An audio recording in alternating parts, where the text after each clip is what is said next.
नमस्कार।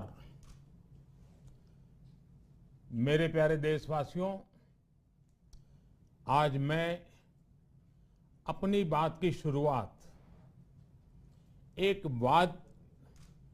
वेद वाक्य के साथ करना चाहता हूं। कृतं में दक्षिणे हस्ते जयो में सव्य आहितः। इस बात को भारत के संदर्भ में देखें तो बहुत सीधा साधा अर्थ यही है, हमारे देश ने एक तरफ कर्तव्य का पालन किया तो दूसरी तरफ उसे बड़ी सफलता भी मिली। कल 21 अक्टूबर को भारत ने 1 बिलियन 100 करोड़ वैक्सीन डोज का कठिन लेकिन असाधारण लक्ष्य प्राप्त किया है। इस उपलब्धि के पीछे 130 करोड़ देशवासियों की कर्तव्य शक्ति लगी है। इसलिए ये सफलता भारत की सफलता है, हर देशवासी की सफलता है। मैं इसके लिए सभी देशवासियों को हृदय से बधाई देता हूं। साथियों, 100 करोड़ वैक्सीन डोज ये केवल एक आंकड़ा नहीं है, ये देश के सामर्थ्य का प्रतिबिंब है, इतिहास के नए अध्याय की रचना है। ये उस नए भारत की तस्वीर है जो कठिन लक्ष्य निर्धारित कर उन्हें हासिल करना जानता है।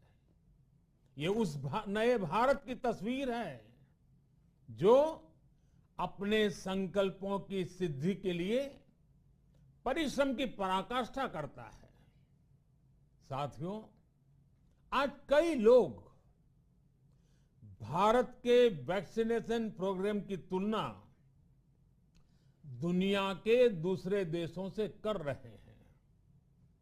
भारत ने जिस तेजी से 100 करोड़ का 1 बिलियन का आंकड़ा पार किया है, उसकी सराहना भी हो रही है। लेकिन इस विश्लेषण में एक बात अक्सर छूट जाती है कि हमने ये शुरुआत कहां से की है। दुनिया के दूसरे बड़े देशों के लिए वैक्सीन पर रिसर्च करना, वैक्सीन खोजना, इसमें दशकों से उनकी महारत है, एक्सपर्टाइज थी। भारत अधिकतर इन देशों की बनाई वैक्सीनेशन पर ही निर्भर रहता था, हम बाहर से मंगवाते थे। इसी वजह से जब 100 साल की सबसे बड़ी महामारी आई तो भारत पर सवाल उठने लगे, क्या भारत इस वैश्विक महामारी से लड़ पाएगा? भारत दूसरे देशों से इतनी वैक्सीन खरीदने का पैसा कहां से लाएगा? भारत को वैक्सीन कब मिलेगी? भारत के लोगों को वैक्सीन मिलेगी भी या नहीं? क्या भारत इतने लोगों को टीका लगा पाएगा कि महामारी को फैलने से रोक सके? भांति भांति के सवाल थे। लेकिन आज ये 100 करोड़ वैक्सीन डोज हर सवाल का जवाब दे रहा है। भारत ने अपने नागरिकों को 100 करोड़ वैक्सीन डोज लगाई हैं और वो भी मुफ्त, बिना पैसा लिए। साथियों, 100 करोड़ वैक्सीन डोज का एक प्रभाव ये भी होगा कि दुनिया अब भारत को कोरोना से ज्यादा सुरक्षित मानेगी। एक फार्मा हब के रूप में भारत को दुनिया में जो स्वीकृति मिली हुई है, उसे और मजबूती मिलेगी। पूरा विश्व आज भारत की इस ताकत को देख रहा है, महसूस कर रहा है।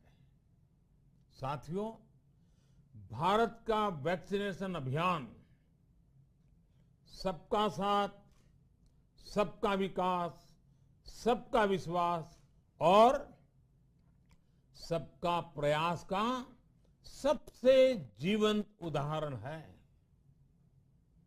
कोरोना महामारी की शुरुआत में ये भी आशंकाएं व्यक्त की जा रही थी कि भारत जैसे लोकतंत्र में इस महामारी से लड़ना बहुत मुश्किल होगा। भारत के लिए, भारत के लोगों के लिए ये भी कहा जा रहा था कि इतना संयम, इतना अनुशासन यहां कैसे चलेगा। लेकिन हमारे लिए लोकतंत्र का मतलब है सबका साथ। सबको साथ लेकर देश ने सबको वैक्सीन, मुफ्त वैक्सीन का अभियान शुरू किया। गरीब, अमीर, गांव, शहर, दूर सुदूर, देश का एक ही मंत्र रहा कि अगर बीमारी भेदभाव नहीं करती तो वैक्सीन में भी भेदभाव नहीं हो सकता। इसलिए यह सुनिश्चित किया गया कि वैक्सीनेशन अभियान पर वीआईपी कल्चर हावी न हो। कोई कितने ही बड़े पद पर क्यों न रहा हो, कितना ही धनी क्यों न रहा हो, उसे वैक्सीन सामान्य नागरिकों की तरह ही मिलेगी। साथियों, हमारे देश के लिए ये भी कहा जा रहा था कि यहां ज्यादातर लोग टीका लगवाने के लिए आएंगे ही नहीं। दुनिया के कई बड़े विकसित देशों में आज भी वैक्सीन हेजिटेंसी एक बड़ी चुनौती बन गई है। लेकिन भारत के लोगों ने 100 करोड़ वैक्सीन डोज लेकर ऐसे लोगों को निरुत्तर कर दिया है। साथियों, किसी अभियान में जब सबका प्रयास जुड़ जाता है तो परिणाम अद्भुत ही होते हैं। हमने महामारी के खिलाफ देश की लड़ाई में जन भागीदारी को अपनी पहली ताकत बनाया। फर्स्ट लाइन ऑफ डिफेंस बनाया। देश ने अपनी एकजुटता को ऊर्जा देने के लिए ताली, थाली बजाई, दिए जलाए। तब कुछ लोगों ने कहा था कि क्या इससे बीमारी भाग जाएगी? लेकिन हम सभी को उसमें देश की एकता दिखी, सामूहिक शक्ति का जागरण दिखा। इसी ताकत ने कोविड वैक्सीनेशन में आज देश को इतने कम समय में 100 करोड़ तक पहुंचाया है। कितनी ही बार हमारे देश ने एक दिन में 1 करोड़ टीकाकरण का आंकड़ा पार किया है। ये बहुत बड़ा सामर्थ्य है, प्रबंध कौशल है, टेक्नोलॉजी का बेहतरीन इस्तेमाल है, जो आज बड़े बड़े देशों के पास भी नहीं है। साथियों, भारत का पूरा वैक्सीनेशन प्रोग्राम विज्ञान की कोख में जन्मा है, वैज्ञानिक आधारों पर पनपा है और वैज्ञानिक तरीकों से चारों दिशाओं में पहुंचा है। हम सभी के लिए गर्व करने की बात है कि भारत का पूरा vaccination programme science bound, science driven और साइंस बेस्ड रहा है। वैक्सीन बनने से पहले और वैक्सीन लगने तक इस पूरे अभियान में हर जगह साइंस और साइंटिफिक अप्रोच शामिल रही है। हमारे सामने चुनौती मैन्युफैक्चरिंग को लेकर भी थी, प्रोडक्शन को स्केल अप करने की भी थी। इतना बड़ा देश, इतनी बड़ी आबादी, उसके बाद अलग अलग राज्यों में, दूर दराज इलाकों में समय से वैक्सीन पहुंचाना, ये भी किसी भागीरथ कार्य से कम नहीं था।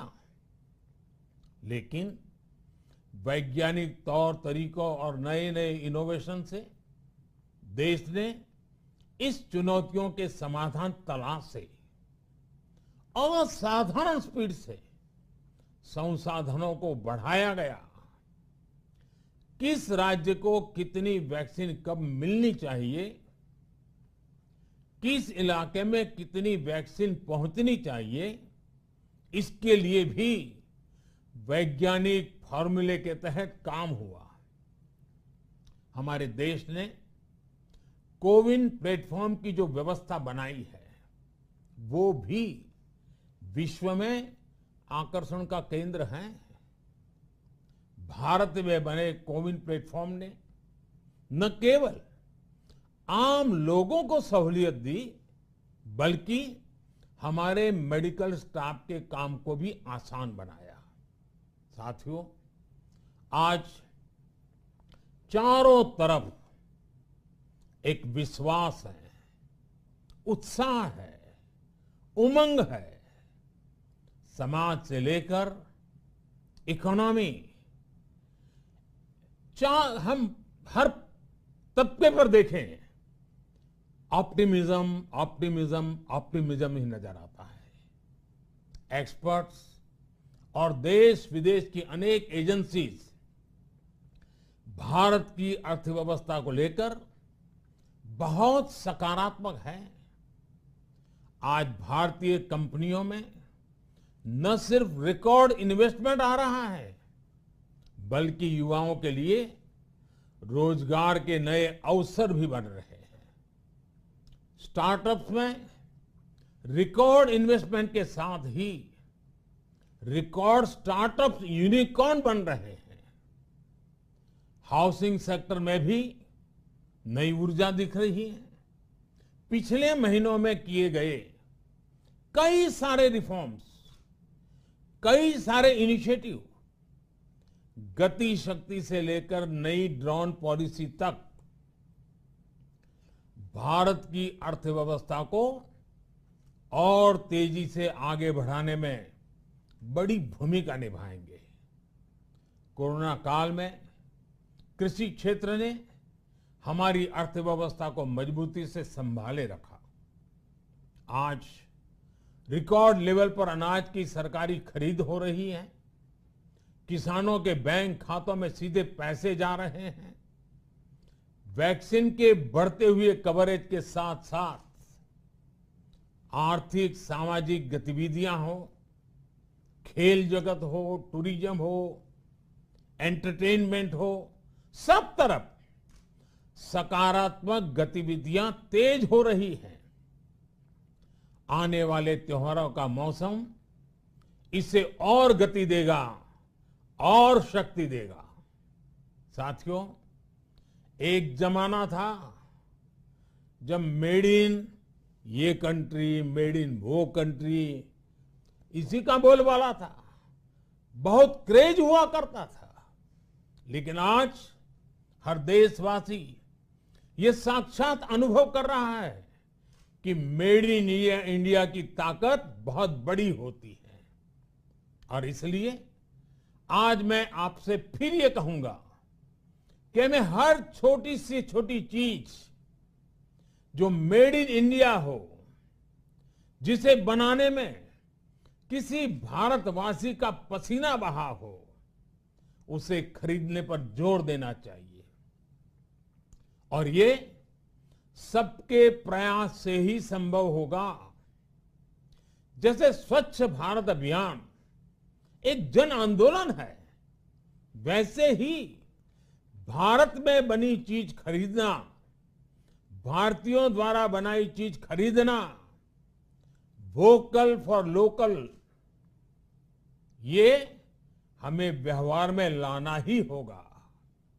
और मुझे विश्वास है सबके प्रयास से हम ये भी करके रहेंगे। आप याद करिए, पिछली दिवाली हर किसी के मन मस्तिष्क में एक तनाव था, लेकिन इस दिवाली 100 करोड़ वैक्सीन डोज के कारण एक विश्वास का भाव है। अगर मेरे देश की वैक्सीन मुझे सुरक्षा दे सकती है, तो मेरे देश का उत्पादन, मेरे देश में बने सामान मेरी दिवाली और भी भव्य बना सकते हैं। दिवाली के दौरान बिक्री की एक तरफ और बाकी साल की बिक्री एक तरफ होती है। हमारे यहां दिवाली के समय, त्योहारों के समय बिक्री एकदम बढ़ जाती है। 100 करोड़ वैक्सीन डोज हमारे छोटे छोटे दुकानदारों, हमारे छोटे छोटे उद्यमियों, हमारे रेहड़ी पटरी वाले भाइयों बहनों, सभी के लिए आशा की किरण बनकर आई है। साथियों, आज हमारे सामने अमृत महोत्सव के संकल्प है, तो ऐसे में हमारी ये सफलता हमें एक नया आत्मविश्वास दिलाती है। हम आज कह सकते हैं कि देश बड़े लक्ष्य तय करना और उसे हासिल करना बखूबी जानता है, लेकिन इसके लिए हमें सतत सावधान रहने की जरूरत है। हमें लापरवाह नहीं होना है। कवच कितना ही उत्तम हो, कवच कितना ही आधुनिक हो, कवच से सुरक्षा की पूरी गारंटी हो, तो भी जब तक युद्ध चल रहा है, हथियार नहीं डाले जाते। मेरा आग्रह है कि हमें अपने त्योहारों को पूरी सतर्कता के साथ ही मनाना है। और जहां तक मास्क का सवाल है, कभी कभी जरा, लेकिन अब तो डिजाइन की दुनिया भी मास्क में प्रवेश चुकी है। मेरा इतना ही कहना है, जैसे हमें जूते पहन करके ही बाहर जाने की आदत लग गई है ना, बस वैसे ही मास्क को भी एक सहज स्वभाव बनाना ही होगा। जिनको अभी तक वैक्सीन नहीं लगी है, वो इसे सर्वोच्च प्राथमिकता दें। जिन्हें वैक्सीन लग गई है, वो दूसरों को प्रेरित करें। मुझे पूरा भरोसा है कि हम सब मिलकर प्रयास करेंगे तो कोरोना को और जल्द हरा पाएंगे। आप सभी को आने वाले त्योहारों की एक बार फिर बहुत बहुत शुभकामनाएं, बहुत बहुत धन्यवाद।